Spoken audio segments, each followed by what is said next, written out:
बदायूं में बच्चों के मर्डर ने जहां लोगों का दिल दहला दिया है, वहीं अभी तक ये बड़ा सवाल बना हुआ है कि मर्डर की असली वजह क्या है। मर्डर की वजह बेशक अभी तक सामने नहीं आई है, लेकिन इस केस में लगातार नए खुलासे हो रहे हैं। पीड़ित माता पिता, पुलिस तमाम बातें बता ही रही है। साथ ही पूरे मर्डर केस में जिंदा बच गए 8 साल के पीयूष ने भी खास बातें बताई हैं।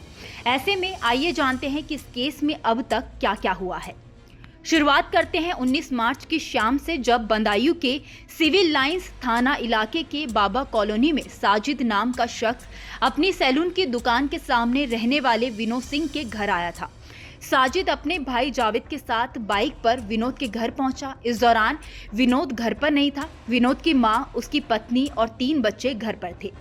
साजिद ने विनोद के घर जाकर उसकी पत्नी से 5,000 रुपयों की मांग की। उसने कहा कि उसकी पत्नी मां बनने वाली है, इलाज के लिए 5,000 रुपये की जरूरत है, जिसके बाद संगीता ने पैसे भी दे दिए। उसके बाद साजिद बड़े बेटे आयुष और सबसे छोटे बेटे आहान को लेकर ऊपर चला गया और धारदार हथियार से मार डाला।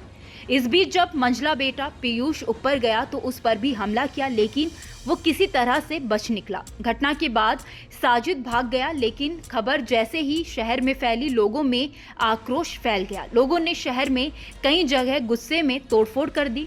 पुलिस भी तुरंत जांच में लग गई। कुछ घंटों बाद साजिद को पुलिस ने एनकाउंटर में ढेर कर दिया, जबकि उसका भाई जावेद घटना के बाद से फरार है। इस घटना के बाद बच्चों के पिता विनोद का कहना है कि रंजिश जैसी कोई बात नहीं थी, पैसे भी साजिद को मिल गए थे। ऐसे में हत्या की वजह समझ में नहीं आ रही है। नहीं, व्यवहार देखिए, हम रहते नहीं थे यहाँ। मैं तो बाहर रहता हूँ, बस आना जाना, बाल कटवाए, यही व्यवहार था हमारा। क्या करना मुझे इससे? कुछ भी नहीं हुई हमारी कभी। पता नहीं है क्यों मैटर क्या बना इसका, या किसी ने मैटर बनवाया है, पता नहीं। इसके हाथ का ऐसा काम करवाया कि हम ऐसा करें। वहीं विनोद की पत्नी संगीता का कहना है कि साजिद का कभी कभार घर आना जाना रहता था। बच्चे उसी के सैलून से बाल कटवाते थे। साथ ही वारदात की पूरी घटना बताते हुए कहा कि हत्या के बाद साजिद ने कहा था कि आज हमने अपना काम पूरा कर लिया है। इस घटना में बाल बाल बचे विनोद के मंझले बेटे पीयूष ने बताया कि मुझे भी पकड़ लिया गया था। उसने मेरा मुंह बंद कर दिया था, इसीलिए मैं दूसरों को बुला नहीं सका। मैं किसी तरह से वहां से आरोपी को धक्का देकर भाग निकला और नीचे जाकर सभी को बताया। वो जो सैलून वाले भैया थे, वो लोग आए थे, तभी ऊपर में छोटे बड़े वाले भाई को ऊपर ले गए। फिर पता नहीं क्यों मारा, फिर मुझे भी मारने लगा। मैंने उनका चाकू हटाकर उनको धक्का देकर नीचे भाग आया।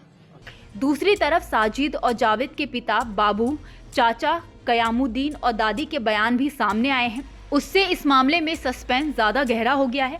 उनके पिता का कहना है कि उनका साजिद किसी गहरी साजिश का शिकार हो गया है। उसकी किसी के साथ कोई दुश्मनी नहीं थी, वो किसी के साथ बैठकर ऐसा कर सकता है।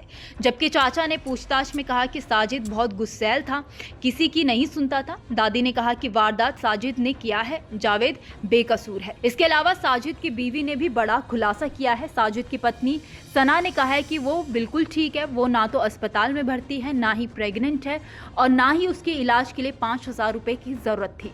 वो तो बीते 15 दिनों से अपने मायके में रह रही है। साजिद खुद उसे लेकर अपने ससुराल छोड़ा था। फिलहाल वो अपनी मां के साथ रह रही है। साजिद की पत्नी के खुलासे के बाद अब ये सवाल उठ रहा है कि क्या साजिद ने इस हत्याकांड की साजिश पहले से ही रची थी, क्योंकि वो 15 दिन पहले ही अपनी पत्नी को मायके छोड़कर आ गया था। इसके अलावा वारदात वाले दिन भी वो अपनी दुकान जल्दी बंद करके चला गया था।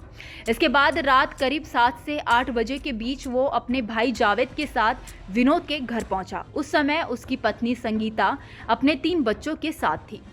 पुलिस हर एंगल से जांच कर रही है। साजिद का सैलून विनोद के घर के सामने था और विनोद की पत्नी भी ब्यूटी पार्लर चलाती थी। सवाल है कि क्या ब्यूटी पार्लर रंजिश की वजह था? क्या हत्या के पीछे लेन देन का विवाद है? क्या साजिद किसी और वजह से दुश्मनी पाले हुए था? परिवार ने रंजिश की बात से इनकार किया है। कुछ लोग तंत्र मंत्र जैसी बातों के कयास लगा रहे हैं। साजिद ऐसा कुछ करता था, ये अभी तक सामने नहीं आया है। हालांकि हत्या के तरीके की पुष्टि पोस्टमार्टम रिपोर्ट आने के बाद हो गई है। रिपोर्ट में पता चला है कि 13 साल के आयुष का गला रेतने के साथ ही सीने पर 4 वार किए गए थे, हाथ पर भी वार किए गए थे। इसके अलावा 6 साल के अहान की पोस्टमार्टम रिपोर्ट में उसके गले पर चाकू से वार की बात कंफर्म हुई है। मीडिया रिपोर्ट्स के अनुसार साजिद के एनकाउंटर की जांच के आदेश दिए गए हैं। बदायूं के डीएम ने आदेश दिए हैं कि एनकाउंटर की मजिस्ट्रेट जांच की जाए और 15 दिन के अंदर रिपोर्ट पेश की जाए। वहीं पुलिस ने दूसरे आरोपी जावेद को पकड़ने के लिए 25,000 रुपए का इनाम रखा है और पुलिस की कई टीमें उसे ढूंढ रही है। एसटीएफ की भी मदद ली जा रही है। अब पूरे घटनाक्रम में सिर्फ साजिद का भाई जावेद ही ऐसा व्यक्ति है जो हत्या की असली वजह बता सकता है।